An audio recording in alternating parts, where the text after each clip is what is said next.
झाला गे माये अरे संसार सुखद आदि संसार सुखद झाला गे माये आदि संसार सुखद झाला गे माये यले पाय विठोबाचे रे पाय विठोबाचे तो मज भावा तो मज भावा तो मज भावा तो मज भावा देखिए पाय विठोबाचे देखिए पाय विठोबाचे तो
अजी संसार सुफळ झाला गे अजी संसार सुफळ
माझी संसार सुफळ झाला गे माय देखिले पाय विठोबाचे तो मज भावा तो मज भावा वेळोवेळा भावा पांडुरंग बाप रखमा देवी गुरु नवी संदेश सर्वथा निवृत्तीने तत्वता सांगितले तो मज भावा वेळोवेळा भावा पांडुरंग विठोबा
हरी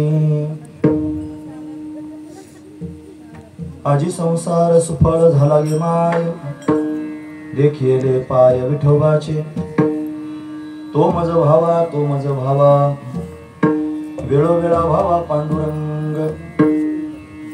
प्रस्तुत प्रसंगी कीर्तन रूपी सेवेकरिता निवडलेला अभंग माऊली महाविष्णू भगवान ज्ञानोबरायांचा 3 चरणांचा आणि भगवत दर्शनानं प्राप्त झालेली स्थिती वर्णन करून सांगणारा अशा पद्धतीचा अभंग आहे। या अभंगामध्ये माऊली महाविष्णू भगवान ज्ञानोबराय आपल्याला काय प्रतिपादन करून सांगतात तत्पूर्वी आपण एकदा संतांना नमन करूया। हे श्री संतांचे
माथा चरणावरी साष्टांग हे करी दंडवत विश्रांती पावलो सांभाळा उत्तरी वाढले अंतरी प्रेम सुख आजी संसार सुफळ झाला गे माय देखिले पाय विठोबाचे तो मज भावा तो मज भावा वेळोवेळा भावा पांडुरंग।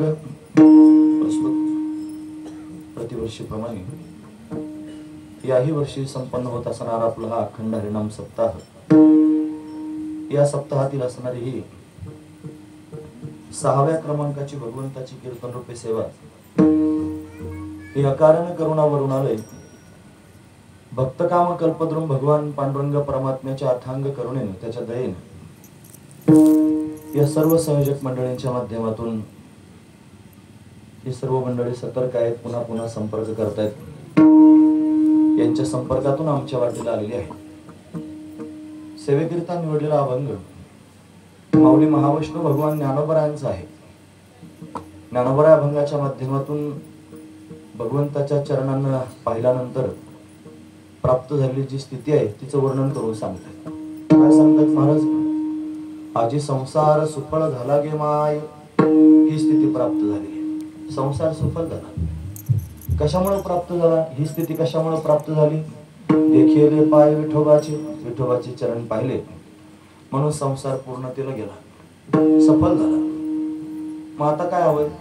म्हणे काय नाही, आता जे चरण मी पाहिलेले आहेत, ज्या परमात्म्याला मी प्राप्त करून घेतले फक्त तोच पाहिजे, त्याच्या वाचून दुसरं काहीच नाही। तो मज भावा तो मज भावा वेळोवेळा भावा पांडुरंग तोच पाहिजे आणि पुन्हा पुन्हा तोच पाहिजे, त्याच्या वाचून दुसरं काहीच नको। वेळोवेळा भावा पांडुरंग का बरं?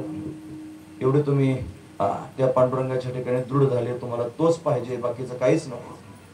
ते म्हटले की मला माझ्या श्रीगुरूंनी बोध प्राप्त करून दिलाय, त्या पांडुरंगाला मी तत्वता जाणलेला आहे म्हणून तत्व तत् नामते आणि त्वम नाम तू। तत्वम असं वाक्यामध्ये तत्वम पदार्थ शोधा नाही की नाही, त्याच्यातलं तत्वम म्हणजे स्वरूपानं मी परमात्म्याला जाणलेला आहे, तो परमात्मा माझं स्वरूप आहे हे मला कळलेलं आहे म्हणून मी त्याला कधीच त्यांनी विसरणार नाही, तो माझ्यापासून कधी वेगळा होणार नाही। बापरुखमादीवरून नविसंबे सर्वथा निवृत्तीने तत्वता सांगितले, तत्वता तत्वदृष्टीने मला त्याचा बोध निवृत्तीनाथांनी करून दिला आणि म्हणून तो पांडुरंग माझं जीवन झालेला आहे आणि तो मी त्यांनी अशा पद्धतीने अंतःकरणामध्ये साठवलेला आहे। आता त्याला मी कधी सोडणार नाही, पुन्हा पुन्हा त्याचीच अपेक्षा अशा पद्धतीने करत राहीन, हा त्यातला भाव आहे। असा अभंगाचा सरळ अर्थ पाहण्याचा आपण प्रयत्न केला। विठोबा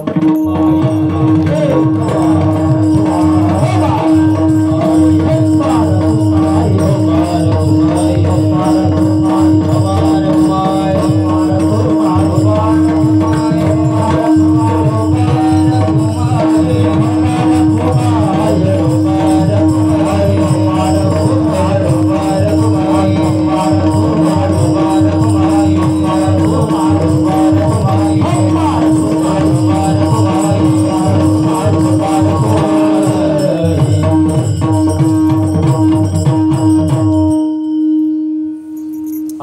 सारस फळ झाला गे माय देखील पाय विठोबाचे तो मज भावा वेळोवेळा भावा पांडुरंग. प्रस्तुत गेल्या 13 वर्षांपासून अविरतपणे ही सेवा या ठिकाणी संपन्न होते. ते पुढे झटून त्यांनी कार्यक्रम करत आहेत. आंबेकर महाराजांच्या माध्यमातून पुन्हा पुन्हा संपर्क होत राहतो. ते सतर्कच आहेत. संपर्क करून त्यांनी सेवेला सामोरं जाणे करतात. म्हणून सर्वांच्या सहकार्यातून सर्वांच्या श्रद्धेनं भावनेनं प्रेमानं चैतन्य कार्यनाथांची ही सेवा या ठिकाणी घडते आणि सर्वजण त्या माध्यमातून परमार्थाचा दिव्य आनंद घेतात. हे कशाकरिता हे सगळं करायचे? परमार्थाचा आनंद घेण्याकरिताच करायचे. पण दिव्यानंद या माध्यमातून प्राप्त होतो. वारकरी संप्रदायाच्या नियमानुसार कीर्तन होतात आणि कीर्तन ही सर्वोच्च साधन आहे परमार्थाकडे. तुकोबारांनी कीर्तनाचं वर्णन करून सांगताना प्रतिज्ञाच केल्या महाराजांनी. ते म्हणले घोटविन लाळ ब्रह्मज्ञाने हाती मुक्त आत्मस्थिती सांडवीन. प्रतिज्ञा केली ब्रह्मज्ञानी पुरुषाला तोंडाला पाणी सोडेल. घोटविन लाळ घोट्याला लागली. मुक्त आत्मस्थिती सांडवीन. मुक्त पुरुषाला त्याची आत्मस्थिती टाकून द्यायला लावीन. ब्रह्मीभूत काया होत असे कीर्तनी भाग्य तरी ऋणी देवायसा. ही कीर्तनाची साधनाच अशी आहे की कायाच ब्रह्मरूप होऊन जाते. आणि एवढं भाग्य त्याने होतं की देव ऋणी होऊन अशा पद्धतीनं समोर उभा राहतो. ते म्हणतात एवढं कीर्तन विशेष आहे की याच्या समोर दुसरी कोणतीच साधना करायची गरज पडत नाही. तीर्थ ब्राह्मकासी आणि नाळस कटु स्वर्गवास करीन भोग सांडविन तपो निधाभिमान यज्ञ आणि दान लाजवीन. भक्ती भाग्य समा साधीन पुरुषार्थ ब्रह्मीचा जो अर्थ निज ठेवा. धन्य मनवीन इह लोकी लोका भाग्य आम्ही तुका देखियाला. 10-11 प्रतिज्ञा आहेत महाराज. आणि एवढे सगळ्याच्या सगळ्या प्रतिज्ञा कशाच्या जोरावर जर केल्या असतील तर या कीर्तनाच्या जोरावर केल्या. कीर्तन असं विशेष आहे. हे कीर्तन जो कीर्तन करतो त्यालाही ब्रह्मरूप करून टाकते आणि जे कीर्तन ऐकतात त्यांनाही ब्रह्मरूप करून टाकते. जे साथ करतात तेही ब्रह्मरूप होऊन जातात. असं सामर्थ्य कीर्तनात आहे. महाराज म्हणतात कीर्तनाचा अंग कीर्तनाचा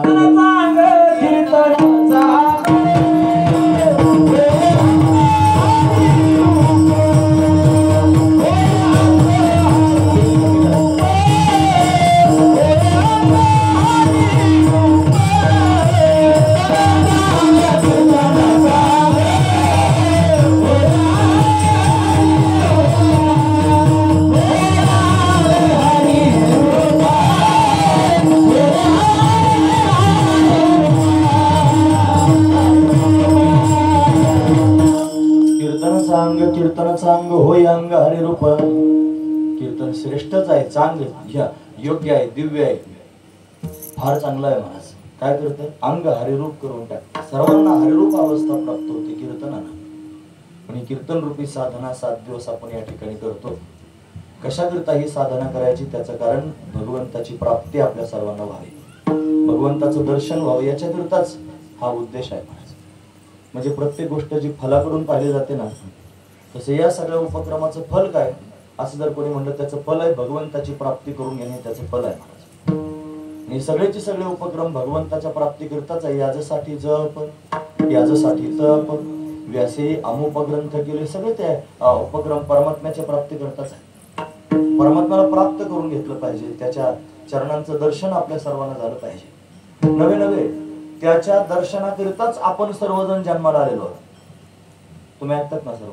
आपला सर्वांचा जो जन्म झाला ना तो जन्म कशाकरिता झाला असं जर कोणी प्रश्न विचारला तर हा जन्म फक्त आणि फक्त परमात्म्याला पाहण्याकरिताच झाला. दुसऱ्या कोणत्याच कामाकरिता नाही झाला. त्याला काही ऑप्शन नाही महाराज बाकीचं. ते म्हणले मग वाडवडिलांची परंपरा चालवायची वंश परंपरा चालवायची त्याच्याकरिता आम्ही जन्माला आलो. बायका पोरांचं त्यांनी संरक्षण करायचं सांभाळ करायचा त्यांचं संगोपन करायचं त्याच्याकरिता आम्ही जन्माला आलो. आई वडिलांची सेवा करायची त्यांचा त्यांनी वंश पुढे चालवायचा म्हणून आम्ही जन्माला. हे कारण जर देत असेल ना मनुष्य तर तो फक्त सवरच सांगतो. ब्रह्मदेवाला मुलं झाले 4 सनक सनंदन सनातन आणि सुजात. सनत सुजात 4 जण सनकाधिक संत प्रगट झाले. आणि ते प्रगट झाल्यावर ब्रह्मदेवाने सांगितलं तुम्ही सृष्टीचा विस्तार करा. ते म्हणजे नाही करणार. बापालाच आडवे लागले डायरेक्ट ब्रह्मदेवाला. म्हणजे का नाही करणार? म्हणजे आमचा जन्म त्याच्याकरिता नाही झाला. मग आमचा जन्म भगवंताच्या प्राप्तीकरिता झाला भगवंताला जाणण्याकरिता झाला. आम्ही नाही करणार म्हणजे. राग आला ब्रह्मदेवाला, ते म्हणले तुम्हाला राग आला तरी चालेल, पण आम्ही नाही करणार संसार. रागावून शाप देऊन टाकला ब्रह्मदेवाने, असेच राहा. ते 5 वर्षाचे होते तसेच राहिले महाराज, पण शाप स्वीकारला हसत हसत. पण संसार नाही करायचं म्हणजे मग परमात्म्यालाच प्राप्त करून घ्यायचं. कोणाचं म्हणणं आहे? सनकादिकांचं म्हणणं आहे. सनकादिक संतांनी परमात्मा प्राप्त करून घेण्याकरिता बापाचा शाप स्वीकारला. महत्वाची गोष्ट आहे.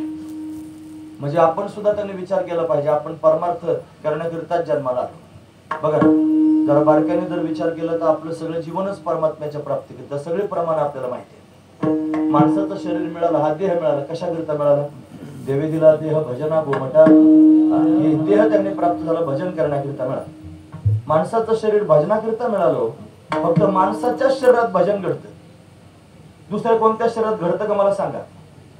कधी गाढव, कुत्रे, बैल, माकडं एकत्र आले तर त्यांनी भजन केलं, मोठा कार्यक्रम सप्ताह केला, असं कधी घडतं का महाराज? क्वचित एखादं दुर्मिळ उदाहरण पाहायला भेटेल गजेंद्रासारखं, की जो भगवंताचं स्मरण कर, हनुमंतरायांसारखं, की जे वानर योनीत जन्माला आले पण भगवंताचं चिंतन करतात, जटायू सारखा एखादा त्यांनी महाराज बुद्धिमान आहे, जामवंतासारखा.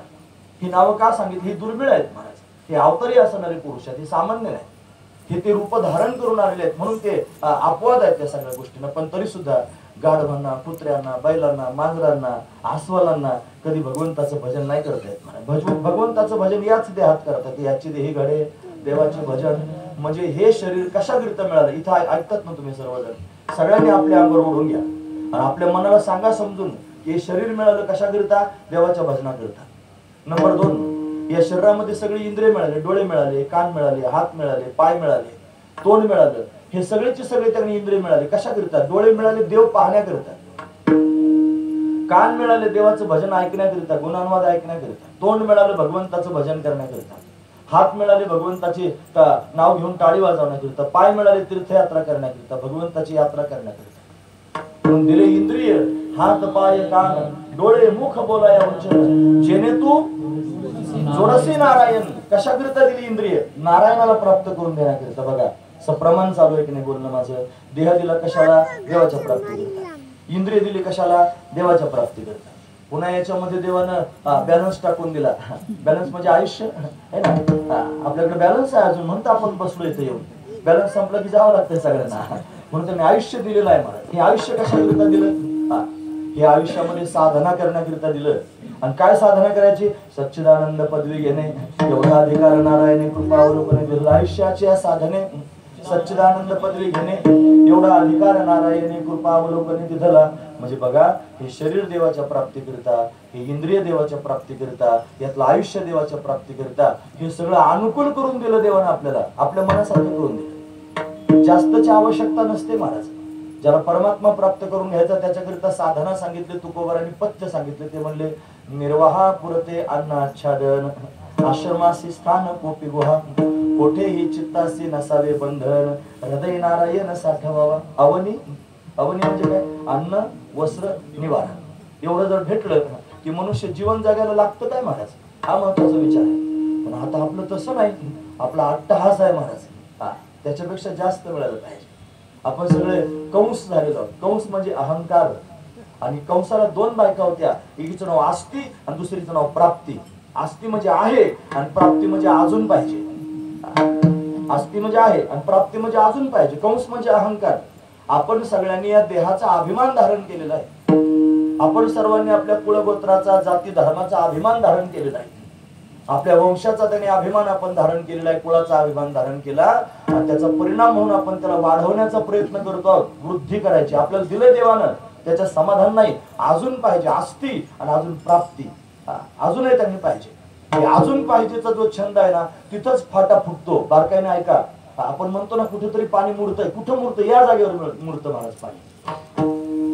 कुठेतरी जाळीत काळा आहे असं पण म्हणतो ना आपण, इथं काळा आहे. ते कुठं? आपल्याला मिळालं भगवंताच्या प्राप्तीकरिता, देवानं दिलं सुद्धा. तुम्ही काहीच काम करू नका आणि खायला नाही भेटलं तर मग सांगा.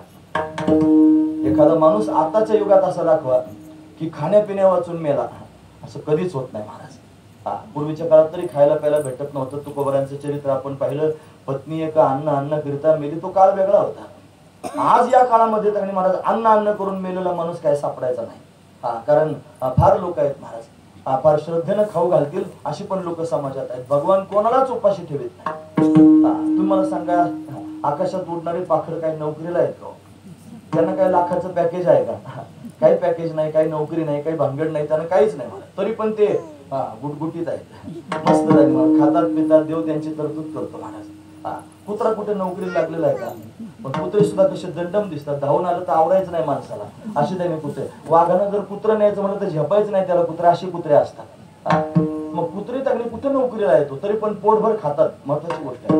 तुम्ही नाही नका खाऊ घालू, तुम्ही त्याला दगड मारून हाकलून लावा, तुम्ही हाकलून लावा तरी पण त्यांनी तो मस्त दष्टपुष्ट दिसतो, देव त्याला खाऊ घालतो, महत्वाची गोष्ट आहे. पण आपल्याला तसं नाही वाटत देव खाऊ घालतो म्हणून, आपल्याला वाटतं मी करीन तेव्हाच खाईन, महत्वाची गोष्ट आहे. पण आपण काहीच करत नाहीत महाराज. भगवंताने याच्याकरिता लीला करून दाखवली, त्याचं नाव आहे गोवर्धन लीला. तर काल्याचं कीर्तन नाही आज, पण तरी पण गोवर्धन लीला. गोनाम भक्ती वर्धन म्हणजे वाढवी नाही, भक्ती वाढवण्यात लीला. काय केलं त्याने? डाव्या हाताच्या करंगळीवर गोवर्धनच धारण केला, आणि गोवर्धन धारण करून त्यांनी मला सगळ्या गोपाळांनी पण काठ्या लावल्या होत्या. तुम्ही ऐकतात ना सर्वजण? महत्वाचा मुद्दा सांगतो. सगळ्या गोपाळांनी काठ्या लावल्या आणि त्यानं करंगळी लावली, आणि 7 दिवस धो पाऊस पडला. सगळं पाणी त्या ढगातलं संपून गेलं, मेघ कोरडे ठाक झाले, वारा त्यांना घेऊनही निघून गेला. आणि आता त्यांनी मनात काठ्या लावली, जे गोपाळ होते त्यांच्या मनात अभिमान निर्माण झाला, आपण सगळ्यांनी काठ्या लावल्या, आपणच गोवर्धन धारण केला, यानं निमताला करंगळी लावली. त्याला मला कशाला लावली ती तरी घे तुझी काढून, असं फक्त मनातली मनात म्हणले. हे मनातली मनातलं बोलणं सुद्धा त्याला कळतं महाराज. हा महत्वाचा विचार. रोज कीर्तनात हे विषय त्यांनी निघतात. कीर्तनकार त्यांनी बोलताना दिसतो कंबर बांधून माईक मध्ये बोलतो, तुम्हाला वाटतं फक्त कीर्तनकारच बोलतो, साफ चुकीचं आहे महाराज. मग सगळेच बोलतात, तुमची तोंड हलत नाही, जीभ हलत नाही, ओठ हलत नाही, दात हलत नाहीत, पण बोलणं मात्र तुमच्या मनातले मनात चालू आहे. सगळ्यांचं बोलणं चालू आहे. आता मला कसं काय ऐकू येईल ते बोलणं? मी सामान्य आहे, माझ्याकडे काय सर्वज्ञता थोडीच आहे. पण जे सर्वज्ञ आहेत त्यांना ऐकू जातं मात्र. मग परमात्मा सर्वज्ञान कीर्तनात उभा असतो आणि तो आपल्या सगळ्यांकडेच पाहतो. मग त्याला त्यांनी जसं मी बाहेरून बोलतोय माईक मधून ते त्याला ऐकू येतं, तसं तुमच्या आतमध्ये जे बोलणं चाललंय ते पण भगवंताला कळतं. म्हणजे सगळ्या गोपाळांचं मनातले मनात होतं, कशाला करंगळी लावली, घे म्हणा काढून. ती वाकडी केली करंगळी, ती वाकडी केल्यावर एवढा भार आला गोपाळांवर की ते गोपाळ त्यांनी व्याकुळ झाले. अरे आता काय करायचं? भगवंताची विनंती करायला, देवा अरे वाचो, असं करू नको, तुझी करंगळी सरळ कर. तुम्हाला आधी कशाला शहाणपणा केला? घे तुझी करंगळी काढून, कशाला आम्हीच काठ्या लावल्या? तो म्हणला आता तुमच्या काठ्या काढून घ्या. सगळ्यांनी काठ्या काढून घेतल्या, याने एकट्यानं करंगळीवर गोवर्धन धारण केलं, सगळ्या लोकांनी पाहिलं. मग त्यांच्या लक्षात आलं आपल्या काठ्या फक्त निमित्त होत्या, गोवर्धन यानंच धारण केला होता. महत्वाची गोष्ट, याला लीला म्हणतात. गोनाम भक्ती आणि वर्धन म्हणजे वाढविणारी, गोनाम ज्ञान आणि वर्धन म्हणजे वाढविणारी, भक्ती वाढवणारी लीला.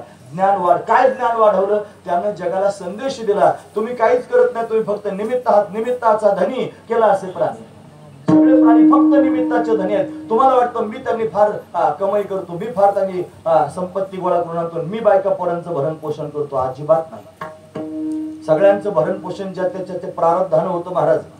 प्रारब्धेची जोडे धन, प्रारब्धेची वाढे मान, प्रारब्धेची भरे पोट, तुका करीना बोभाट. हे सगळं प्रारब्धावर अवलंबून आहे. परमात्मा त्यांनी महाराज हे सगळं काय करत असतो, आपल्याला त्याच्यावर विश्वास बसत नाही म्हणून आपल्याला वाटतं मी करतो. अरे झाडाचं पान हलायचं असेल तरी त्याची सत्ता असावी लागते.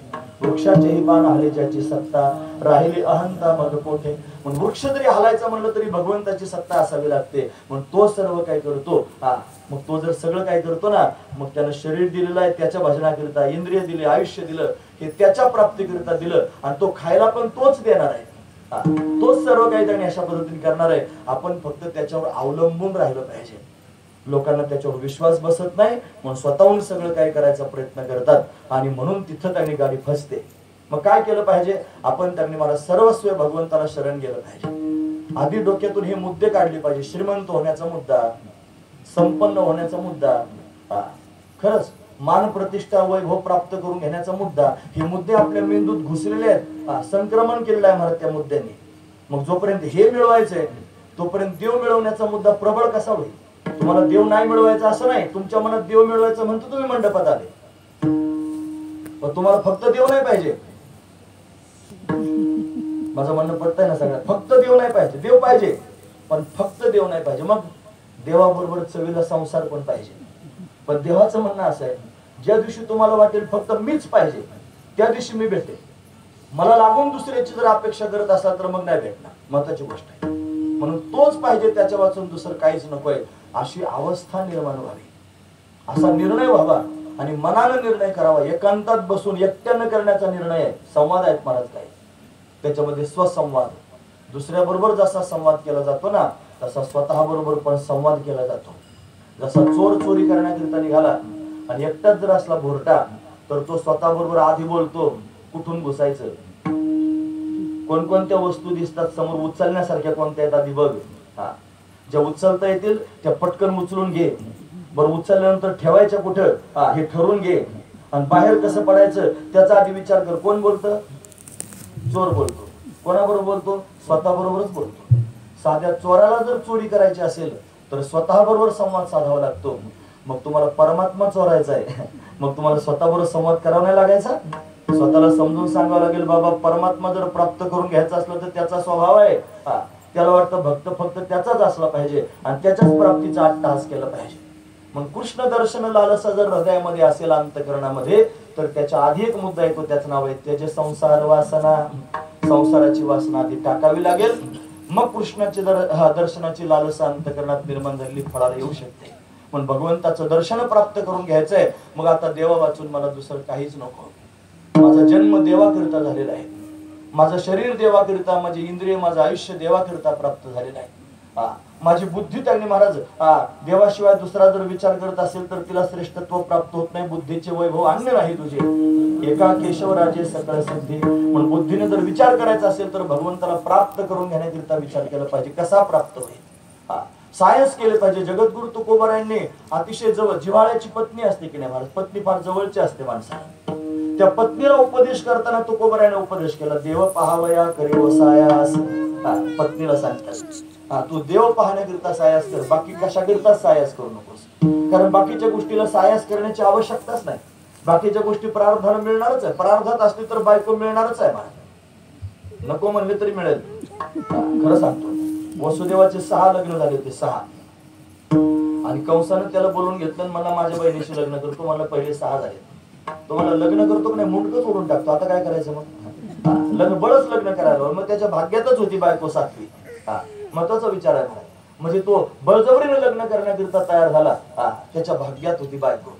मुलं त्यांनी महाराज भाग्यात असतील तर होतीलच, संपत्ती जर भाग्यात असेल तर होतील. एक पक्क सूत्र लक्षात ठेवा, तुमच्या कपाळातलं दुसरा कोणीच ओढून नेऊ शकत नाही आणि कपाळापेक्षा जास्त तुम्हाला कोणी देऊ शकत नाही. एवढा सिद्धांत जर पटला की माणूस समाधानी होईल, माणूस स्थिर होईल, हातपाय खोडायचे बंद करील, त्याचा अट्टहास त्यांनी थांबून जाईल. करिता बरोबरी दुरावसी दुरी आणि भवाची पुरी वाहवसी.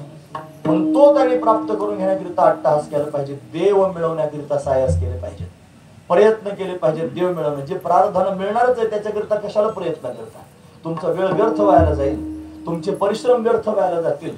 पण परिश्रमच जर करायचे असतील, सायास करायचे असतील तर भगवंताला प्राप्त करून घेण्याकरिता केले पाहिजेत. महत्वाची गोष्ट आहे. असं ज्याला कळतं तो त्यांनी अमूल्य किमतीचा हा जन्म आणि भगवंताच्या प्राप्तीकरिता अशा पद्धतीने खर्च करतो. आपण जन्माला आलो म्हणजे आपण सर्वजण संसाराला आलेलो आहोत. जन्म मरण रूपी संसार आहे. मी सांगतो असं नाही, शंकराचार्य आदि शंकराचार्य वर्णन करून सांगतात, पुनरपि जननम पुनरपि मरणम पुनरपि जननी जठरे शयनम या संसारे. याचं नाव संसार आहे. खरदुस्तारे कृपया पारे पाहे मुरारे भज गोविंदम गोविंदम भज मूढमते. हाच खरा संसार आहे. पुन्हा जन्माला येणं आणि पुन्हा मरणं याचंच नाव संसार आहे. आणि आपण सर्वजण त्यांनी संसाराला आलेलो आहोत. आपण सर्वजण त्यांनी संसाराच्या बाजारात आलेलो आहोत. म्हणून हा जन्म त्यांनी संसार म्हणजे जन्म आणि हा कशाकरिता मिळाला, एवढ्या विवेचनावरून त्यांनी हे सिद्ध झालं की हा जन्म त्यांनी भगवंताच्या प्राप्तीकरिता मिळाला. मग आपण काय केलं पाहिजे? आपण सावध झालं पाहिजे आणि भगवंताची शरणागती केली पाहिजे. मी सांगतो असं नाही, ज्ञानोबराय अजून एक अभंगात वर्णन करून सांगतात, हे एसाते आलिया ओळखा शारंग, एसाते आलिया ओळखा, एसाते आलिया ओळखा शारंग, एसाते आलिया ओळखा, काहीतरी संसार जायला, काहीतरी संसार जायला, काहीतरी संसार जायला. साते आलिया ओळगा शारंग धरू, नाहीतरी संसार जाईल रे. तुम्ही ऐकतात ना, त्याचा उलगडा ऐका. 7 शब्दाचा अर्थ तो बाजार. 7 म्हणजे बाजार. या संसार रूपी बाजाराला तुम्ही आलात ना, ज्ञानोबराय म्हणतात हे साते आलिया ओळगा. ओळगा म्हणजे शरण जा, शारंग धरू, ज्याच्या हातात शारंग नावाचं धनुष्य आहे. अशा भगवंताची तुम्ही शरणागती करा, वळगा शारंग धरून. असं जर नाही केलं तर काय होईल? नाहीतरी संसारू जाईल रया. नाहीतर हा जो संसार म्हणजे हे शरीर प्राप्त झालं, जन्म प्राप्त झाला, असाच वायाला जाईल. म्हणून भगवंताची शरणागती करा. कशाकरिता? त्याला प्राप्त करून घेण्याकरिता. त्याच्या वाचून बाकीचं जे प्राप्त करत असाल त्याला काय किंमत आहे? कवनाचे मायबाप, कवनाचे गणगोत, मृग जळवत जाईल रया. बघा, आईबाप सुद्धा खोडून काढले, आईबाप सुद्धा बाजूला केले महाराज. कवनाचे मायबाप, कवनाचे गणगोत, हे सगळं गणगोत कोण कोणाचं आहे? मृग जळवत जाईल रया. विषय जर प्राप्त करण्याच्या छंदात असाल तर विषयाचे समसुख बेगडाची बाहुली आणि आभराची सावली जाईल रया. जसं बेगड असते की नाही महाराज, चमकत पोळ्याच्या वेळेला लावतात ना बैलांच्या शिंगाला, ते चमचम चमचम चमकत राहत. चमकल किती दिवस? थोडे दिवस, 2-4 दिवस त्यांनी बेगड राहत, नंतर त्याची चमक निघून जाते आपोआपच. तसा संसार आहे, थोडे दिवस चमकतो. बायको बायको त्यांनी महाराज, सुरुवातीला बायको बायको म्हणणारा माणूस लग्नानंतर 2 वर्षाने तेवढंच बायको बायको म्हणत नाही, चमक कमी झालेली असते. चमक आपोआप कमी होते महाराज. ज्यांचे लग्न कार्य झाले, आपण काय सारे ब्रह्मचारी थोडेच आहोत, आहेत 2-4, पण आपण थोडेच ब्रह्मचारी सगळे. आपल्याला माहिती आहे ना महाराज, उगा सुरुवातीला लग्न झाल्यानंतर बायको चंद्रमुखी वाटते, चंद्रमुखी, तिच्याशी बोलताना म्हणतो चंद्रमुखी. नंतर थोडं 2-3 वर्ष गेले, एखादं लेकरू झालं की ती सूर्यमुखी होते, सूर्यमुखी. सूर्य जसा दाहक असतो ना, चंद्र शीतल असतो, नंतर तीच दाहक होते महाराज. मग ती सूर्यमुखी झाली पर्यंत ठीक आहे, त्याच्यानंतर फार डेंजर परिस्थिती, मग ती ज्वालामुखी सुद्धा होऊ शकते.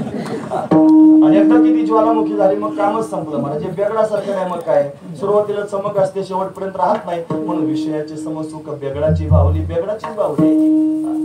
आभराची सावली जायला रया. फार दमला थकला, झोप आली म्हणणार, थोडस आभाळ आलं होतं, ढग आले होते आणि त्याची सावली पडली होती, म्हणला निवांत झोपतो या सावलीत. टाकला अंग महाराज. किती वेळ राहिलो ढगाची सावली? खरं सांगा, वारा आला की ढग चालला.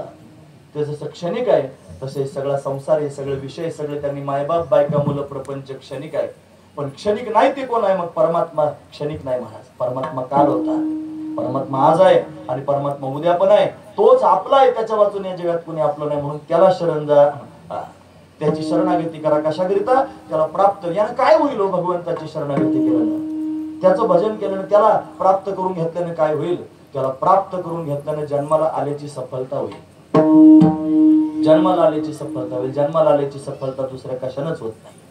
तुम्ही फार श्रीमंत झाले म्हणून जन्माला आल्याची सफलता झाली असं म्हणत असाल, तुमच्यापेक्षा फार श्रीमंत लोक जगात आहेत.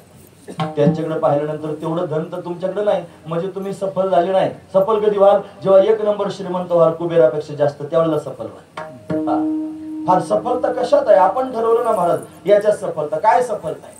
फार त्यांनी बायको मिळाली चांगली, फार 4 मुलं झाली वाघासारखी, म्हणजे सफलता झाली का? अरे ती मरून जाईल ना बायको एक दिवशी. वेळा मरू नाही कोणाची बिचारायची, पण मरून जाईल. आता काय मग ऐकत आले महाराज, मी काय करू? त्याला जे जायचं ते जावंच लागणार नाही, त्याला पर्याय नाही महाराज. आणि पुन्हा मी हे पण वाक्य वापरत असतो, मरू नाही कोणाची बिचारायची. पण ती आठवण येतेच महाराज, काय झालं तरी असू द्या, पण ती जाणारीच वस्तू आहे. महत्वाची गोष्ट आहे, ती थांबणारी नाही, तिला जावंच लागणार आहे. म्हणून त्यांनी मुलं तरी काय यात म्हणा, ते सुद्धा एक दिवशी आपला त्यांचा वियोग होणार आहे. म्हणून ते जरी नाही आधी गेले तर आपण त्यांना सोडून जाऊ. वियोगच आहे महाराज, हा वियोगच आहे. या वियोगाने संपन्न असणाऱ्या त्यांनी गोष्टी जमा करत बसण्यापेक्षा अशी वस्तू जमा केली पाहिजे की जिचा कधीच नाश होणार नाही. ऐसे का हो न करा काही, पुढे नाही नाश जा. विश्वंभरा शरणागत भूत जात वंदुनी. असं का करत नाही काही ज्याच्या पुढे नाश होणार नाही? ऐसे वर को क्यों वरू, जो जन्मेवर मर जाय, वर वरू गोपाल को, मारो चुडलो अमर होई जाय. असा त्यांनी पती का करू नको? असा पती का करावा जो जन्माला येतो आणि मरतो? मग काय करावं? वर वरू गोपाल को, परमात्म्यालाच पती रूपाने प्राप्त करून घ्यायचं, म्हणजे माझं सौभाग्य कडेला जाईल, अखंड सौभाग्य त्यांनी टिकून राहील. महत्वाची गोष्ट आहे. म्हणून त्यांनी परमात्म्याला प्राप्त करून घेण्याकरिता अट्टहास केला पाहिजे. जर परमात्मा प्राप्त करून घेतला तर जन्माला आल्याची सफलता होईल. महत्वाची गोष्ट आहे. संसार त्यांनी सफल होईल. आपण त्यांनी जन्माला आलो काय कारणाकरिता, हे सगळं निर्वाळापूर्वक आपल्या समोर त्यांनी मांडायचं काम चाललंय. एक शब्द सुद्धा इकडचं इकडे मी बोलत नाही. तुम्ही जर सूत्रबद्ध ऐकत असाल, मी सूत्रबद्ध तुमच्या समोर सांगतोय. म्हणून आपला जन्म त्याच्याकरिताच झाला, भगवंताच्या प्राप्तीकरिता आपण त्याच्याकरिताच आलो. जर आपण ते प्राप्त करून घेतलं नाही तर मग मात्र आपली सफलता नाही. मग ते जर प्राप्त करून घेतलं तर सफल होईल. महत्वाची गोष्ट. हे कोणाला कळालं? हे सुज्ञ असणारे संत महापुरुषांना कळालं. म्हणून त्यांनी जगातलं काहीच मिळवायचं नाही असं ठरवलं फक्त परमात्माच मिळवायचा असा अट्टहास केला. मग परमात्म्याला जाणण्याकरिता अट्टहास केला पाहिजे.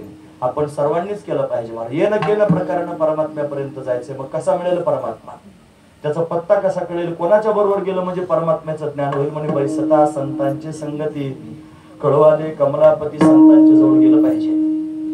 सत्संगती जीवनात झाली पाहिजे आणि त्या सत्संगतीतून भगवंताचा बोध झाला पाहिजे, भगवंताचं रूप कळालं पाहिजे, भगवंताचं कार्य कळालं पाहिजे, भगवंताचा स्वभाव कळाला पाहिजे, भगवंताचं नाम कळालं पाहिजे, त्याचं स्वरूप कळालं पाहिजे. शास्त्राला विचारलं पाहिजे. मग शास्त्र सांगतील, वेद सांगतील, पुराण सांगतील, भगवंताविषयी सांगतील. काय करायचं, परमात्मा कसा प्राप्त करून घ्यायचं ते सांगतील महाराज. श्रीमद भागवतात भगवंताचा परिचय सांगितला, त्याला प्राप्त करून घ्यायचंय ना. मग तो कसा आहे ते ऐका आता. हे सच्चिदानंद रूपाय विश्वोत्पत्त्यादि हेतवे तापत्रय विनाशाय श्री कृष्णाय वयं नमः. सच्चिदानंद रूपाय, परमात्म्याचं स्वरूप आधी जाणून घ्या संतांच्या माध्यमातून. कसा आहे परमात्मा, म्हणे सत्य आहे, तो चैतन्य स्वरूप आहे, तो आनंद स्वरूप आहे. सच्चिदानंद रूपाय स्वरूपाचा परिचय आहे. विश्वोत्पत्त्यादि हेतवे, काय काम करतो तुमचा देव, अरे विश्व निर्माण करतो. जेणे हे विश्व निर्मिले, महर्षी ब्रह्मा संस्थापिले, 21 स्वर्गात धरले सत्ता मात्रे आपुल्या, जग निर्माण करायचं काम करतो. त्याच्यासारखं तुम्हाला काहीच करता येणार. फार तर फार तुम्ही कलम करू शकता. कलम, या झाडाचं आणायचं त्या झाडाला लावायचं, याच्यापेक्षा वेगळं काही करू शकत नाही. तुम्ही झाड तयार करू शकत नाही. तुम्ही त्यांनी आपल्या अंगातला रक्ताचा थेंब तयार करू शकत नाही. तेवढं विज्ञान पुढे गेलं नाही महाराज. हे आपल्याला करता येत नाही, त्यालाच करता येत. तो विश्व निर्माण करणार आहे, ते त्याचं कार्य आहे. त्याचा स्वभाव जर काय असेल तर 3 तापांचा नाश करतो. तापत्रय विनाशाय, आध्यात्मिक ताप म्हणजे शारीरिक व्यथा, आधी भौतिक ताप म्हणजे भौतिक पदार्थांपासून होणारा उपद्रव, आणि आधी दैविक ताप म्हणजे देवतांपासून होणारा ताप. या 3 तापांचं शमन करण्याचं काम जर कोण करत असेल तर तो परमात्मा करतो. काय नाव आहे तुमच्या देवाचं, म्हणजे श्रीकृष्णाय वयं नमः. त्याचं नाव श्रीकृष्ण आहे. आपण सर्वजण त्याला नमस्कार करू. श्रीकृष्ण म्हणलं की डोळ्यासमोर तो देहोडा चरण परमात्मा प्रत्यक्ष उभा राहतो. अतिशय सुंदर आहे, सावळा सुकुमार आहे. त्याला पाहण्याकरिता जीव ललायत होतो महाराज, कासावीस होतो. त्याला दिसलं पाहिजे, त्याला आलं पाहिजे, तो भेटला पाहिजे, अशी अपेक्षा अंतकरणात निर्माण झाली पाहिजे. जो त्यांनी अंतर्मुख होऊन एकटा विचार करून त्यांनी स्वतःशी बोलेल, त्यालाच हे जमू शकतं, दुसऱ्याला नाही जमणार महाराज. तुम्ही ऐकतात, एकटे व्हा. आज जर नाही एकटे झाले माझं म्हणणं ऐकून, तर एकाएकी एकटं व्हायची वेळ आल्यानंतर फार त्रास होईल महाराज. कारण यम आल्यानंतर तो काय कोणाचा विचार करीत नाही. त्याची ठरली त्यांनी स्थिती आहे, तो येतून घेऊनच जातो महाराज. एवढे छोटे छोटे जीवजंतू असतात ना, मुंग्या, किडे असतात. आता पाऊस जर पडायला लागला तर एवढा पाऊस पडतो महाराज भयंकर. तो म्हणतो का माझ्या या प्रवाहामुळे या छोट्या छोट्या मुंग्या मरून जातील, या जीवांचं काय होईल. ते त्या मुंग्या पाण्याबरोबर वाहत त्या जमिनीला भेगा पडल्या असतात त्याच्यामध्ये जातात, आणि वरतून त्यांनी महाराज पाऊस पडला की तिथे चिखल होतो, म्हणजे मुंग्यांचा कार्यक्रम झाला. मग पाऊस एवढा निर्दयी कसा काय झाला की तो त्याचं काम आहे पडणं. तो नाही विचार करणार कोण मरतंय कोण जगतंय. आग लागल्यानंतर डोंगराला अग्नी हा देव आहे, आणि तो जर भडकला त्यांनी महाराज लोक जाणीवपूर्वक डोंगर पेटून देतात. किती जीवजंतू होरपळत असतील, पण अग्नी तसा विचार नाही करते होरपळतात, आता आपण जरा थांबावं. नाही, तो त्यांनी जाळूनच टाकतो. जाळणं त्याचं काम आहे. तो त्यांनी जिवंत असला तरी जाळतो, मेलेला असला तरी जाळतो. जाळायचं म्हणलं जाळतोच, अग्नीचं कामच आहे. तो त्याचा तसा यम आहे महाराज. तो आल्यानंतर विचार नाही करीत याचं अजून काय काम राहिलंय, याचं अजून त्यांनी थोडं शिल्लक आहे, असलं काय म्हणत नाही. तो म्हणतो चल जावंच लागतं महाराज. हा महत्वाचा विचार आहे, जावं लागेल मग एक दिवशी. मग तो ज्या वेळेला घेऊन जाईल त्यावेळेला याच्यातला एक सुद्धा जोडीदार बरोबर येणार नाही. फार शहाणपणा शहाजूकपणा दाखवणारे जरी जोडीदार असले, फार प्रेमानं आपल्या बरोबर जीवाला जीव देतो म्हणणारे जरी असले, तरी कोणी मरण्याकरिता तयार होणार नाही. मग तिथं त्या प्रवासामध्ये एकट्यालाच प्रवास करावा लागेल. मग एकट्याने प्रवास करायचं म्हणलं सवय नसते आपल्याला एकट्यावर राहायची. मग ते एकटेपणा त्यांनी मला घालवायचा असेल तर तो त्यांनी एकटेपणा स्वीकारायचा असेल, त्याच्या ठिकाणी स्थिर व्हायचं असेल तर एकाएकी नाही होता यायचं. हळूहळू सोडत चालावं लागेल, हळूहळू सोडावं लागेल. जर नाही सोडलं तर त्रास होईल. माझं परत एकदा ऐका. एखाद्याला वाटत असेल काहीतरी बडबड करतोय, मी बडबड करीत नाही, मी अनुभवातून बोलतोय. महत्वाची गोष्ट आहे. एकाएकी बायका पोरांना सोडणं कठीण आहे, तेवढं सोपं नाही महाराज. एकाएकी प्रपंचातून बाजूला होणं कठीण आहे, तेवढं सोपं नाही. अभ्यास करा, अभ्यास करा. अभ्यास करून करून हळूहळू त्यांच्यातून आपला मोह बाजूला करा, आपली माया त्याच्यातून बाजूला करा. त्यांच्यात राहून त्यांच्या बरोबर राहू नका. पश्यन्नपि न पश्यति भागवतात वर्णन आहे. देहापत्य कलत्रादिषु आत्मसैन्यस्य सत्स्वपि तेषां प्रमत्तो निधनम पश्यन्नपि न पश्यति. त्याच्यात राहा आणि राहून त्यांनी पाहून नाही पाहिल्यासारखं नाथ महाराजांनी त्याचं वर्णन केलं. तैसे असावे संसारी जोवरी प्राप्तनाची जोरी. अवस्थीकर वस्ती आला प्रातःकाळी उठून गेला. तैसे असावे संसारी जोवरी प्राप्तनाची दोरी. आता आम्ही परिक्रमा करून आलो नर्मदा परिक्रमा. अनेक ठिकाणी मुक्काम पडला महाराज, अनेक घरात मुक्काम झाला. त्यांनी फार प्रेमानं आम्हाला खाऊ घातलं. आता आम्हाला त्यांची नावं आठवत नाहीत, त्यांची गावं आठवत नाहीत, त्यांचे घर आठवत नाहीत, त्यांनी काय खाऊ घातलं हे पण आठवत नाही. आणि आता त्यांचं काय चाललंय याचा विचार सुद्धा मनात येत नाही. मग खाऊ घातलं नाही का? आम्ही तिथं राहिलो नाही का? राहिलो. पण आज आम्ही त्यांचा विचार करत नाहीत. हे जसं आहे ना तसं आपल्या या संसारात वागत असताना तैसे असावे संसारी जोवरी प्राप्तनाची दोरी. जोपर्यंत प्रारब्ध आपलाय तसं तोपर्यंत पक्षी अंगणी उतरती एका गुंतुनिया राहती. तैसे असावे संसारी जोवरी प्राप्तनाची दोरी.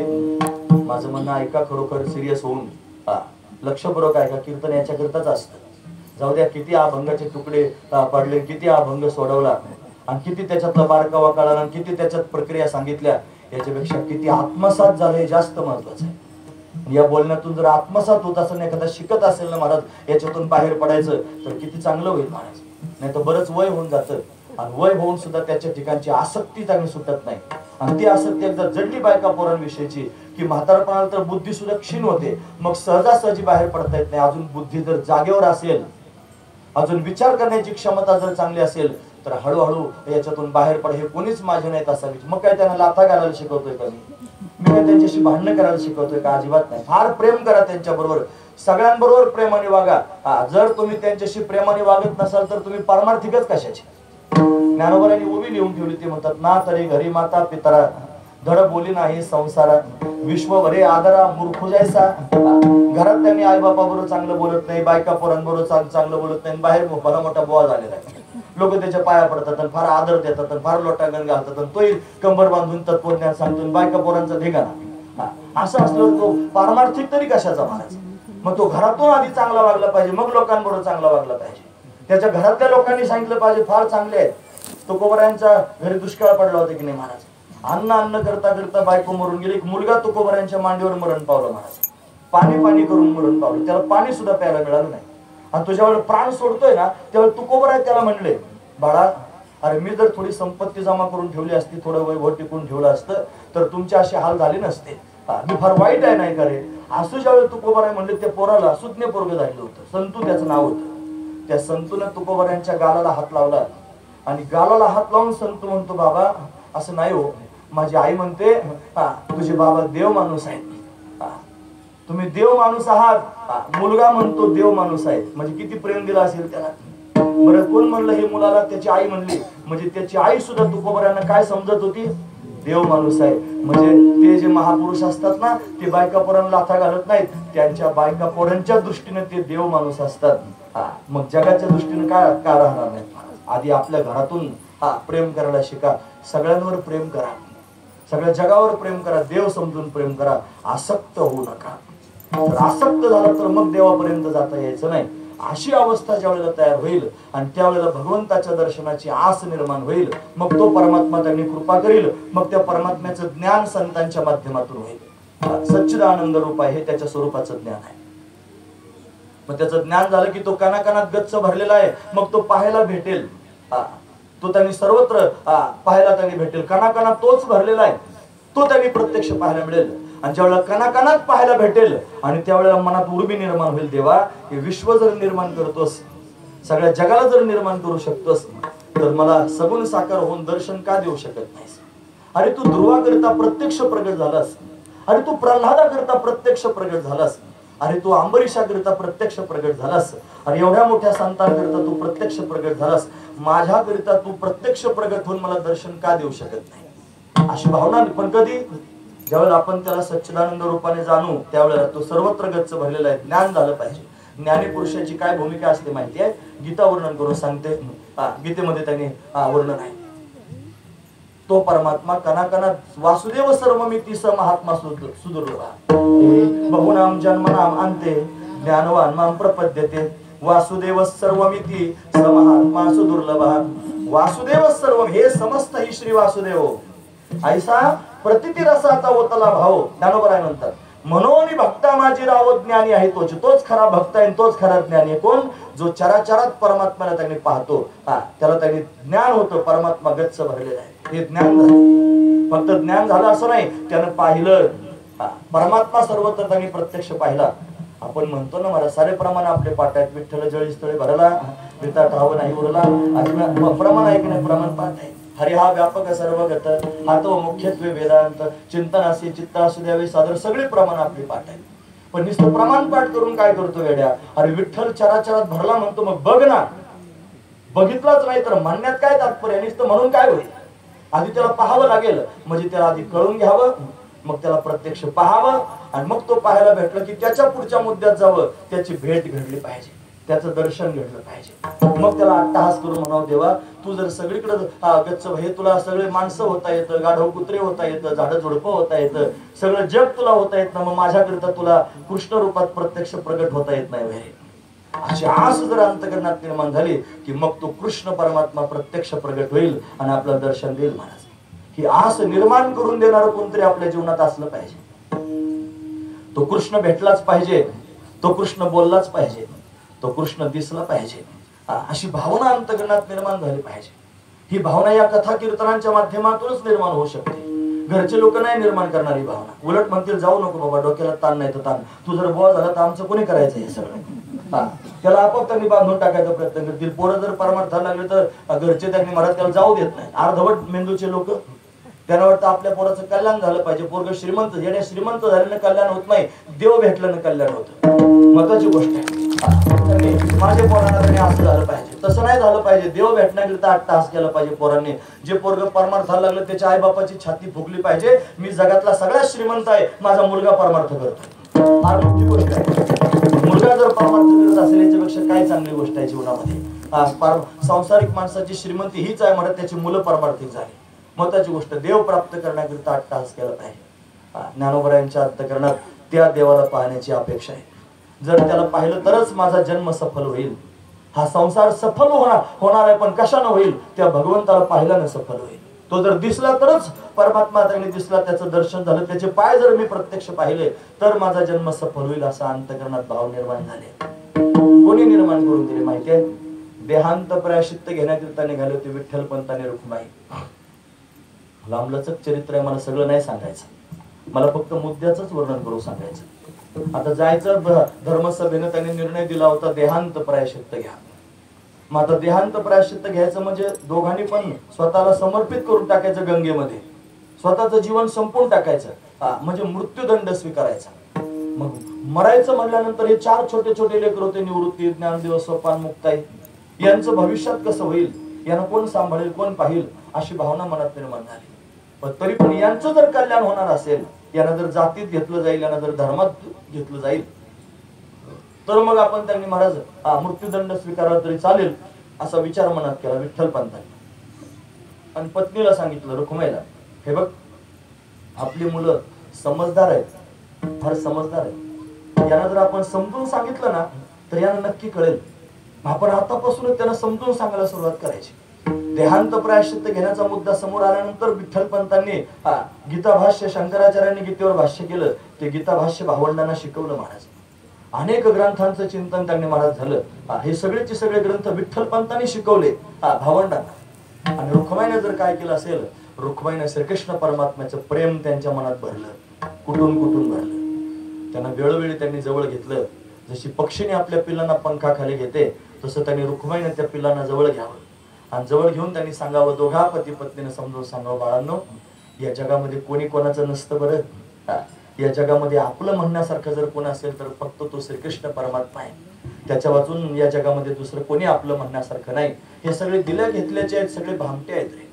हे त्यांनी कधी अंग काढून घेतील आणि कधी एकटं करतील सांगता यायचं नाही. एक क्षण जीवनामध्ये असा येतो की त्यावेळेला मनुष्याला एकटं उभं राहावं लागतं. जवळचे सगळे जवळ दिसतात पण एकही जवळ नसतं, अशी अवस्था निर्माण होते. त्यावेळेला त्यांनी मन म्हणता रे कोणीच नाही ते तुझे, मग तो एकटाच तुझा आहे, ही अवस्था जीवनात निर्माण होत असते.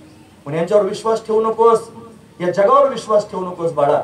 निवृत्तीनाथाला सांगितलं, ज्ञानोबरायांना सांगितलं, मुक्ताईला सांगितलं, सोपान काकांना सांगितलं. मग भगवंतावर प्रेम कर, त्या श्रीकृष्ण परमात्म्यावर प्रेम कर. त्याच्यासारखा समर्थ या जगात दुसरा कोणी नाही. अरे तो किती सांभाळतो. अरे ते द्वारकेचा राजा आहे, पण भक्तांचा सांभाळ करण्याकरिता पांडवांच्या घरीच राहिला. द्वारकेचा राणा पांडवा घरी. अरे हाक मारल्याबरोबर द्रौपदी करता धावत आला आणि वस्त्र अवतार धारण करून आला. काय त्याचं वर्णन करून सांगा. अरे हा काय करत नाही. याला भक्ताला सांभाळायचं होतं म्हणून यानं हत्तीच्या पिलाचं नाव ठेवलं होतं अश्वत्थामा. तो अश्वत्थामा हत नरोवा कुंजरोवा. अरे तो द्रोणाचार्य जर पेटला असता तर 5 पांडव मारले असते. द्रोणाचार्य मारायचा म्हणून हत्तीच्या पिलाचं नाव यानं आधीच ठेवलं होतं. किती भक्तांची काळजी करतो. द्रौपदीच्या परित्राता यदा कौरव कश्मलात. कौरव रूपी चिखलामधून त्यांनी द्रौपदी रूपी कमळाचा सांभाळ करणारा तो परमात्मा सकृष्ण कोपिनोगतः. तो कुठे गेला नाही. तो आपल्या सर्वांचं संरक्षण करणार आहे. त्याचं चिंतन करा, त्याला बघण्याचा प्रयत्न करा, त्याला त्यांनी जाणण्याचा प्रयत्न करा, त्याच्या भेटी करता अट्टहास करा. सगळ्या भावंडांवर हे संस्कार जोडले गेले. उद्या आम्ही असू नसू सांगता येत नाही. तो कृष्ण तुमची आई आहे. कृष्णालाच आई म्हणा बरं बाळांनो.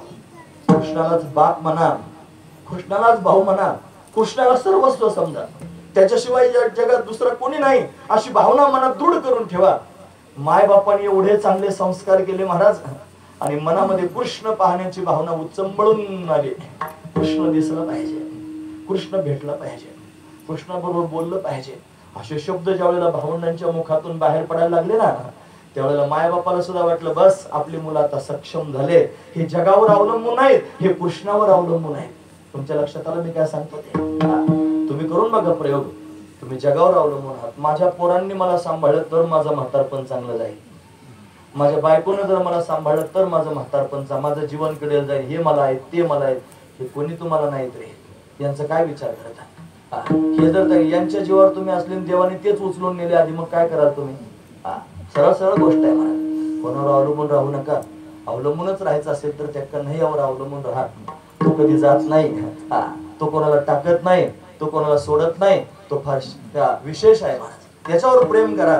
भावंड प्रेम करू लागले, फार प्रेम हृदयात प्रगट झालं. कृष्ण भेटला पाहिजे अशी अवस्था प्रगट झाली महाराज. हे चंदनाची चोळी माझे अंग अंग पोळे, कान्होवन माळी वेगे भेटवा. गोडांची चिंतन नाही. घणवाचे गुण गुणा वारा वाहे ऋण गुणा, भवतार कुहा काना, भवतार कुहा काना. वेगी भेटवा, लवकरात लवकर मला प्राप्त करून द्या. सगळं जग विसरलं. या तिकुळ माझे गेले हरपोनी, श्रीरंगावा सोनी आणून. अशी अवस्था निर्माण झाली. किती दिव्य अवस्था आहे. आता कन्हैयाशिवाय, श्रीकृष्णाशिवाय, भगवंताशिवाय दुसरं कोणीच नको आहे. फक्त तोच मला पाहिजे अशी अवस्था निर्माण झाली. पूर्वानुरागातली अवस्था आहे. पूर्वानुराग 3 अनुराग असतात. पूर्वानुराग, मिलनानुराग आणि विरहानुराग. पूर्वानुरागात आहे. देव भेटला पाहिजे. देवाच्या भेटीकरिता अट्टहास आहे मला. देव आला पाहिजे म्हणून त्यांनी अट्टहास केला. मायबाप देहांत प्रायश्चित्त घेण्याकरिता निघून गेले. थोड्या वेळ फार वाईट वाटलं, पण त्यांचे शब्द मात्र अंतकरणात होते. तो आहे ना, मग तो आहे, मग आता मला भीती कशाची? तो आहे, मला सांभाळणार आहे. त्याच्या जीवावर त्यांनी महाराज सगळ्या समाजाच्या समोर जाऊन भिडले. रेडा बोलवावा लागला, चमत्कार करावा लागला. लोकांनी स्वीकार केला. मांडे पाठीवर भाजावे लागले. फार काही घटना घडल्या. आणि अलंकापुरात त्यांनी थांबले. चांगदेव महाराज समोर आले तर भिंत चालवावी लागली. या सगळ्या चमत्कारांना पाहून लोकांचा तो कोप शांत झाला. मग लोक ज्ञानेश्वर महाराज म्हणायला लागले. तिथून पुढे मग नामदेव महाराज भेटण्याकरिता आले. आणि नामदेव महाराज भेटायला आल्यानंतर नामदेव महाराज म्हणजे भक्ती आहे, आणि ज्ञानोबराय म्हणजे ज्ञान आहे महाराज. भक्ती ज्ञानाचा संगम झाला. आणि नामदेव महाराजांच्या माध्यमातून पंढरीचा महिमा कळाला. तो विटेवर उभा असणारा जो देव आहे तो सामान्य नाही. गीता जेने उपदेशिली ते हे विटेवरी माऊली. तो प्रत्यक्ष श्रीकृष्ण परमात्मा विटेवरती उभा आहे पांडुरंगाच्या रूपानं. त्याचा महिमा कळाला. म्हणून तो परमात्मा त्यांनी विटेवर उभा आहे. एवढा जवळ आहे पंढरपुरामध्ये, आणि आपण त्याला शोधण्याचा प्रयत्न करतो. त्याच्या भेटीकरिता कासावीस होतो. अरे त्याच्या भेटीने जन्म सफल होणार आहे असं सगळ्यांच्या समोर सांगतो. मग एवढ्या जवळ असून आपणच भेटायला का जात नाही असा विचार मनात आला. आणि अलंकापुरापासून पंढरपुरापर्यंत पायी प्रवास करण्याचा भाव निर्माण झाला. माझी जीवेची आवडी पंढरपुरा लेन गुढी, पांडुरंगी मन रंगले, गोविंदाचे गुण वेधले. गोविंदाचे गुण ऐकले नामदेव महाराजांच्या माध्यमातून आणि मन वेधलं गेलं. भगवती रुक्मिणी आहे ना, जी त्यांनी कौंडण्यपुरामध्ये राहते आहे, तिचं लग्न जमलं होतं शिशुपाला बरोबर. आणि नारदजी महाराज आले. नारदांनी त्यांनी महाराज तिला भगवान श्रीकृष्ण परमात्म्याचा महिमा सांगितला. आणि सांगितल्यानंतर तिनं मनात विचार केला, मी शिष्यपालाबरोबर लग्न नाही करणार, शिष्यपाल नवरा नवरी मी, श्रीकृष्ण नवरा नवरी मी, जर श्रीकृष्ण नवरा असेल तर मी नवरी व्हायला तयार आहे. महत्वाची गोष्ट आहे, कृष्णाबरोबर लग्न करायचं. पण कसं का आता माझं काय चालेल, हे आईबाप त्यांनी आहेत, भाऊ आहे त्याचं नाव रुक्मी होतं, त्याला 4 भावंड होते रुक्मिणीला. रुक्मरथ, रुक्मबाहू, रुक्मकेशी आणि रुक्मी हे 4 भावंड आहेत. आणि बहिणीचं नाव होतं रुक्मिणी. असे त्यांनी महाराज भावंड होते. आणि रुक्मिणीचा विवाह रुक्मिणीने जमवला होता शिशुपालाबरोबर. पण तिने विचार केला, नाही मी कृष्णाशीच लग्न करणार. त्या सुदेव ब्राह्मणाला बोलावलं, त्याच्या हातात 7 श्लोकांचं पत्र लिहून दिलं. आणि पहिल्या श्लोकात म्हणतानाच म्हणे तू कसा आहेस तेव्हा त्याचं वर्णन केलं. हरी रुक्मिणी वाच हे श्रुत्वा गुणान भुवन सुंदर शृण्वतान्ते निर्विश्य कर्ण विवरे हरतोंगतापम रूपम दृशाम दृश्यमताम अखिलार्थ लाभम त्वयच्युता विशति चित्तम पत्रपम मे कात्वा मुकुंद महती कुलशील रूप विद्या वयोद्रविण धाम भिरात्मतुल्य धीरापतिं कुलवती ननुनीत कन्या काले नृसिंह नरलोक मनोभिराम तन्मे भवान खलुर्त पतिरंग जायाम आत्मार्पितस्य भवत्र विभो विदेहि महावीर भागम विमर्शतु चैद्य महाराज. लांबडचं काय 7 श्लोकांचं पत्र आहे. त्याच्यात भाव असा आहे, देवा तू भुवन सुंदर श्रुत्वा गुणान भुवन सुंदर शृण्वतान्ते. ऐका हे भुवन सुंदर भगवंता, मी तुमची गुणांवर ऐकलेत, तुम्ही किती दिव्य आहात, तुम्ही किती सुंदर आहात, तुमचं काय सामर्थ्य आहे हे सगळं मला कळालंय. आणि ते सामर्थ्य कळालं म्हणून मला तुम्ही पाहिजेत अशी अपेक्षा आहे. आता जर तुम्ही आले नाही तरी मी माझे प्राण सोडून देईन, फक्त तुम्हीच पाहिजे, दुसरं काहीच नाही. तसं नामदेव महाराजांसारख्या महापुरुषांच्या मुखातून भगवंताचे गुणांवर ऐकले. पांडुरंगी मन रंगले गोविंदाचे गुण वेधले, मन रंगलं भगवंतामध्ये. गोविंदाच्या गुणाने आकृष्ट करून घेतलं मनाला. मग तो पाहावासा वाटू लागला. मग काय केलं पाहिजे, गेलं पाहिजे म्हणून मजल करत पंढरपुरापर्यंत गेले. आणि जाऊन त्यांनी महाराज चंद्रभागेचं स्नान केलं, पुंडलिकरायांचं दर्शन घेतलं. तुम्ही ऐकतात ना सर्वजण, चंद्रभागा म्हणजे आपली सगळ्यांची बहीण आहे, माझी बहीण चंद्रभागा. पुंडलिक आपल्या सगळ्यांचा भाऊ आहे, पुंडलिक असे बंधू. तो विठ्ठल आणि परमात्मा आपला बाप आहे, ती रुक्माई आपली माता आहे. ते साधू संत जमा होतात वारीच्या वेळेला, ते सगळे आपले बांधव आहेत महाराज. हाच आपला गोतावळा आहे, याच्यापेक्षा वेगळा गोतावळा काही कामाचाच नाही महाराज. म्हणून त्यांनी हे सगळे आपले आहेत आणि ते आपल्यावर फार प्रेम करणार आहेत. मग गेले त्यांनी सगळे भावंड पंढरपुरात जाऊन पोहोचले. चंद्रभागेचं स्नान केलं. चंद्रभागा वाहते आहे, अतिशय दिव्य आहे महाराज. चंद्राकार असणारी भीमरथी ती त्यांनी महाराज वाहते, तिच्यात स्नान केलं. लोहदंड तीर्थामध्ये नमस्कार केला. तिथं जाऊन त्यांनी पुंडलिकाचं समोर दर्शन घेतलं. आणि आता त्याच्यावरती त्यांनी प्रवास करत करत पायऱ्या चढून महाद्वारापर्यंत आले. त्या महाद्वारामध्ये त्यांनी महाराज पाहिलं, मन भरून आलं. कधी एकदा देव पाहिन असं झालं. 14 पायऱ्या आहेत महाराज वरती चढून झालं. नामदेव पायरीपासून त्या सगळ्या पायऱ्या चढून वरती गेले. आतमध्ये प्रवेश केला. डाव्या हाताला गणपती बाप्पा आहेत, त्याला नमस्कार केला. अजून आतमध्ये गेले, परत डाव्या हाताला दत्त पाराय दत्त प्रभूंना नमस्कार केला. अजून थोडे पुढे गेले, गरुड हनुमंताचे 2 त्यांनी खांब उभे आहेत, त्यांना नमस्कार केला. मग त्याच्या आणखी थोडेसे पुढे गेले, 16 खांबी मंडप ओलांडला. त्याच्या आतमध्ये गेले, मग तिथे गरुड खांब आहे, त्या गरुड खांबाला अशा पद्धतीने जाऊन भेटले. आणि समोर मोठी रंगशाळा आहे, त्या रंगशाळेवर जाऊन उभे राहिले.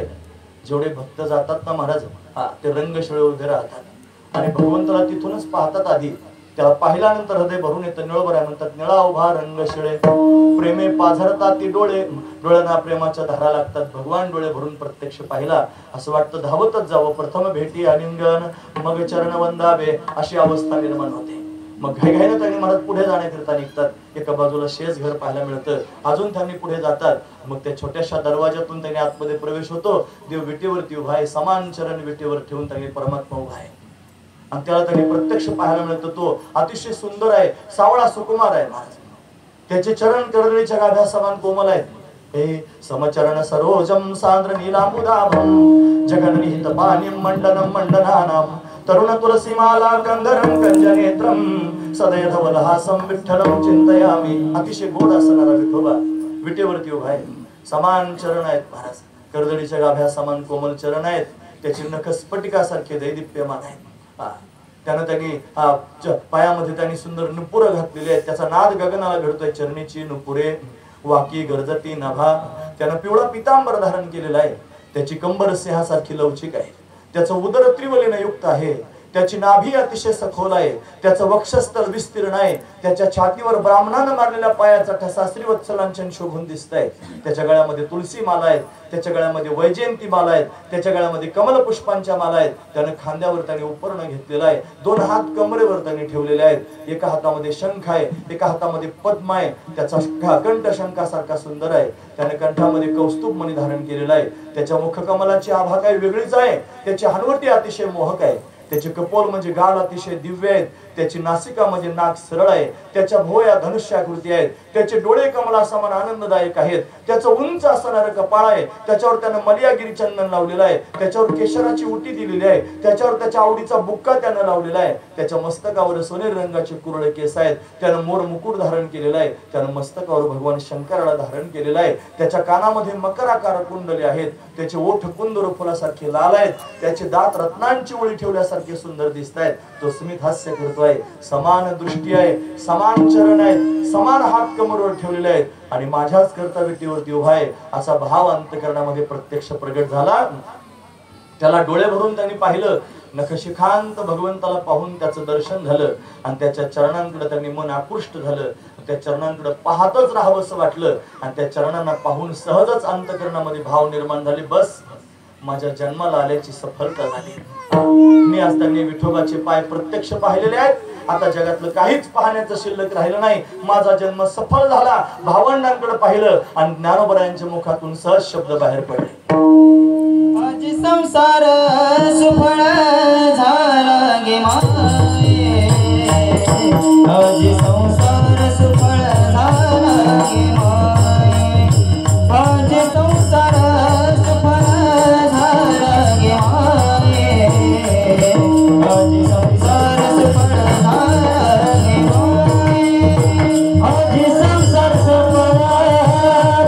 झाला गे माये, आज संसार सफल झाला गे माये, आज संसार सफल झाला गे माये, आज संसार सफल झाला गे माये, देखिले पाय विठोबाचे, देखिले पाय विठोबाचे, देखिले पाय विठोबाचे, देखिले पाय विठोबाचे,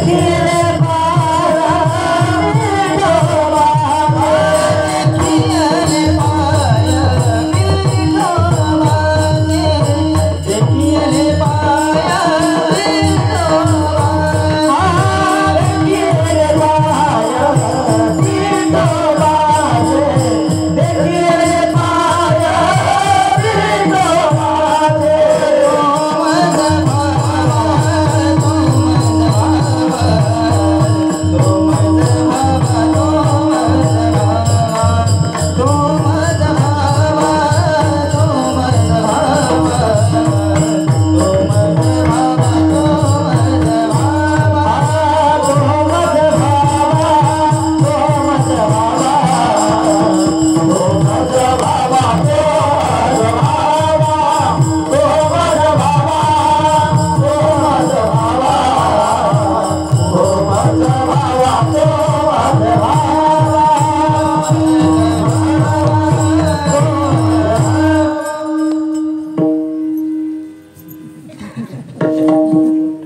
आजी संसार सुफळ झाला गे माय, देखिले पाय विठोबाचे.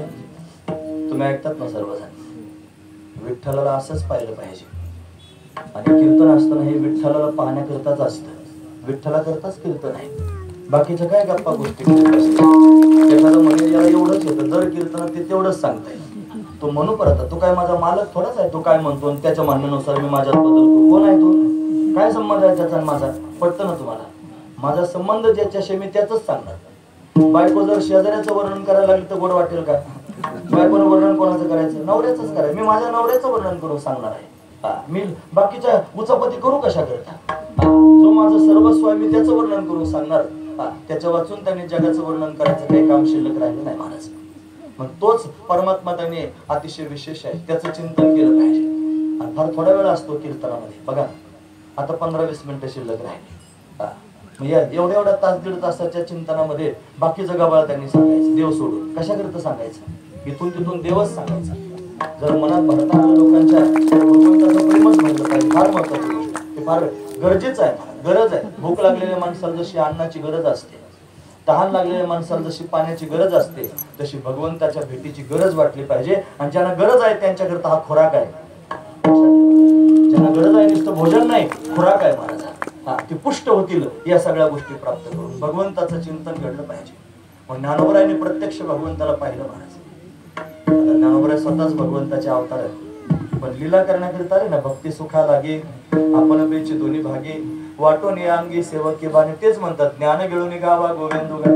ज्ञान गिळून गोविंदाचं भजन केलं पाहिजे. शिव भूत्वा शिवम यजेत. मगाचा गोवर्धन आला होता ना, हे गोवर्धनाचं पूजन करण्याकरिता सगळे गोपाळ गेले.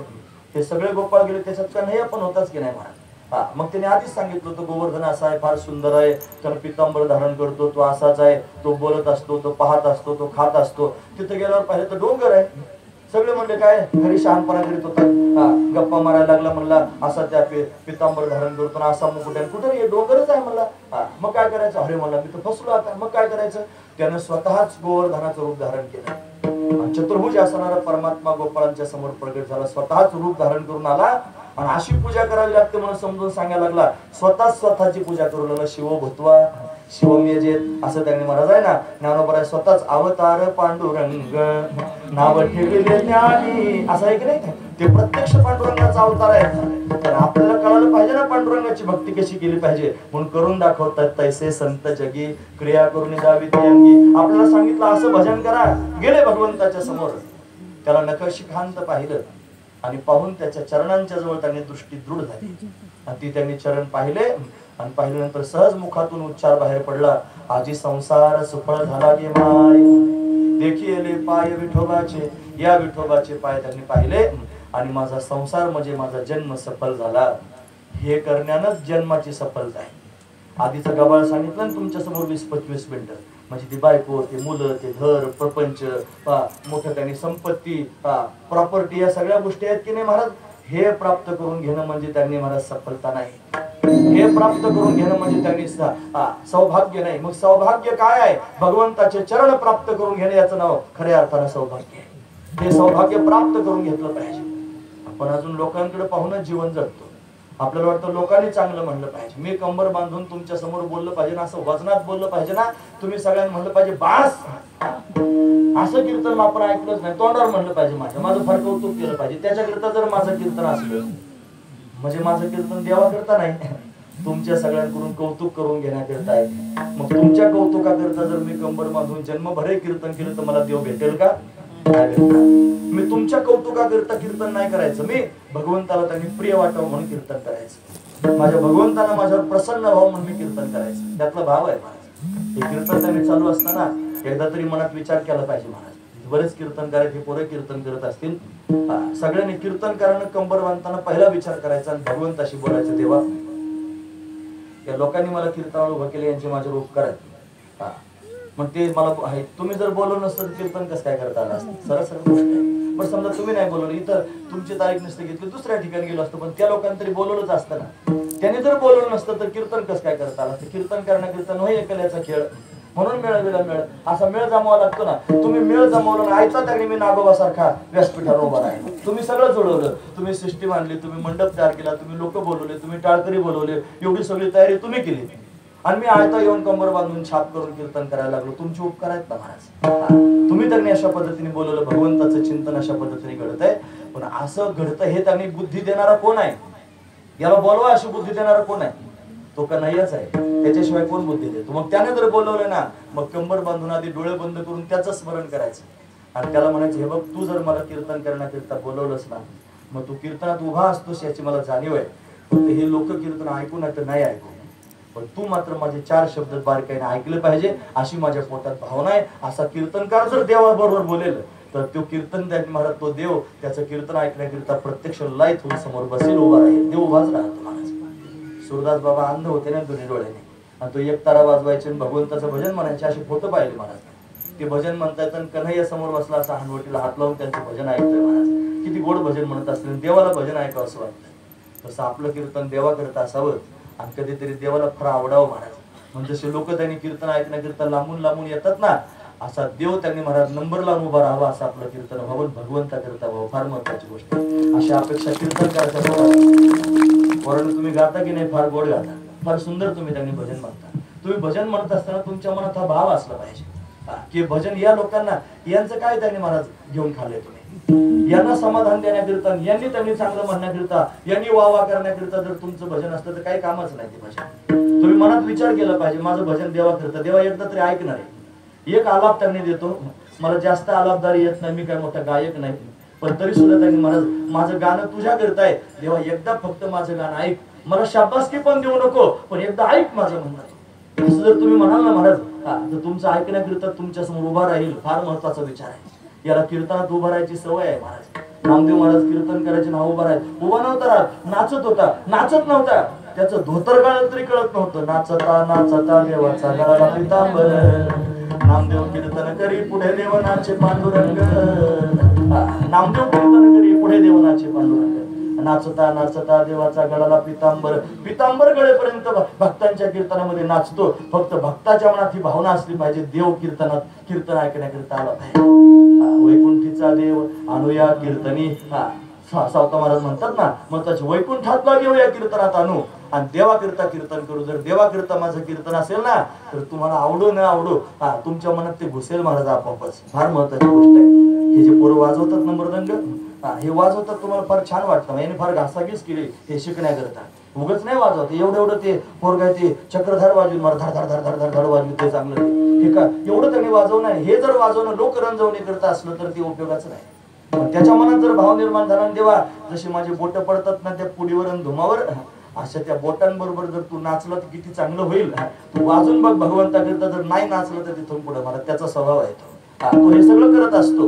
म्हणून तुम्ही सुद्धा त्यांनी मनामध्ये विचार करा, देवा एवढंच तुझ्या विषयीचं ऐकतोय, तुझं त्यांनी एवढं गुणांवाद ऐकले की तू बोलत असतो, तू भेटत असतो, तू पाहत असतो, तू जवळ घेत असतो, हृदयाला लावत असतो, मस्तकावर हात फिरवत असतो, तू आई होतो, तू बाप होतो, तू भाऊ होतो, तू बहीण होतो, तू सर्वस्व त्यांनी होत असतो. आणि सगळ्या साधू संतांचं झालं, मग आमचं काय होऊ शकत नाही, आमचं का स्वीकार करू शकत नाही.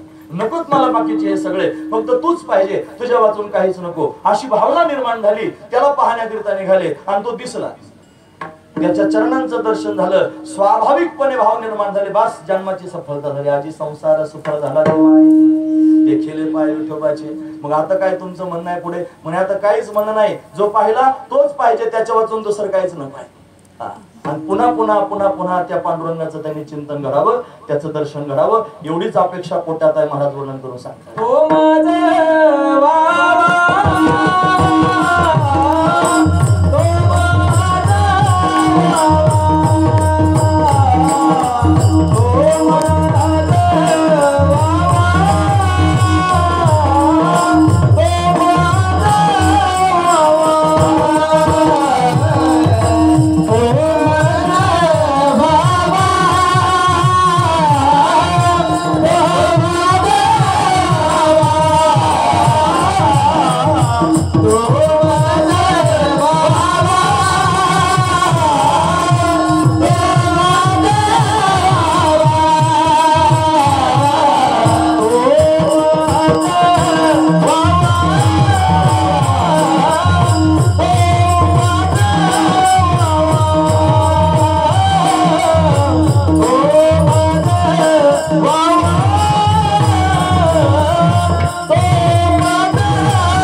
भावा पांडुरंग दोनदा म्हणले, तो मज भावा.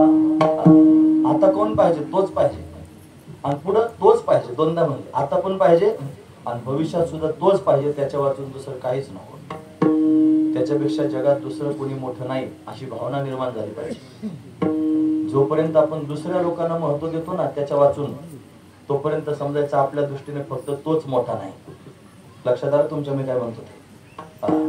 दुसरे कोणालाही तुम्ही महत्व देत असाल तुमच्या जीवनात, वस्तूला महत्व द्या, व्यक्तीला महत्व द्या, एखाद्या प्रसंगाला महत्व द्या, जगातल्या कशालाही महत्व द्या.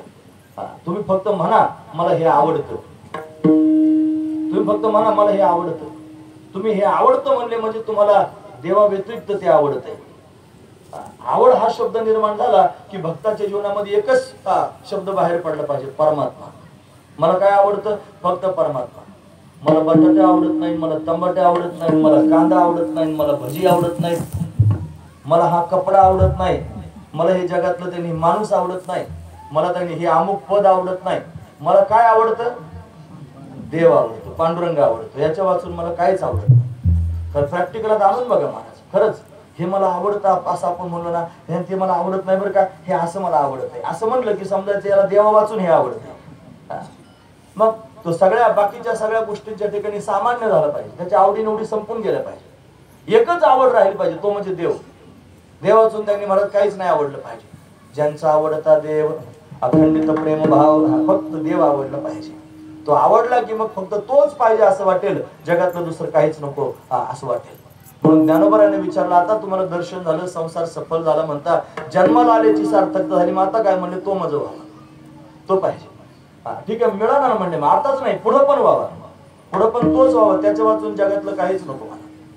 खरं तर ज्या वेळेला पैठणामध्ये अशा पद्धतीने चमत्कार केला ना, रेडा बोलवला आणि रेडा बोलून ज्या वेळेला पुढे जाण्याकरिता निघाले ना, त्यावेळेला ते पैठणातले लोक आता बोळवण करण्याकरिता निघाले. ते बोळवण म्हणजे गाडीत बसवलं, बैलगाडीमध्ये निवृत्तीनाथ दादा, सोपन काका, मुक्ताई, ज्ञानोबराय बसले आणि बसल्यानंतर गाडी त्यांनी पुढे चालली. ती पुढे जात असताना फक्त गाडीचा, बैलांच्या गळ्यातल्या घुंगरांचा आणि त्यांच्या टापांचाच आवाज येत होता, बाकी कसलाच आवाज नव्हता. एवढं शांत वातावरण होतं, लोक त्यांनी बोळवण करणारे मागे गेले होते.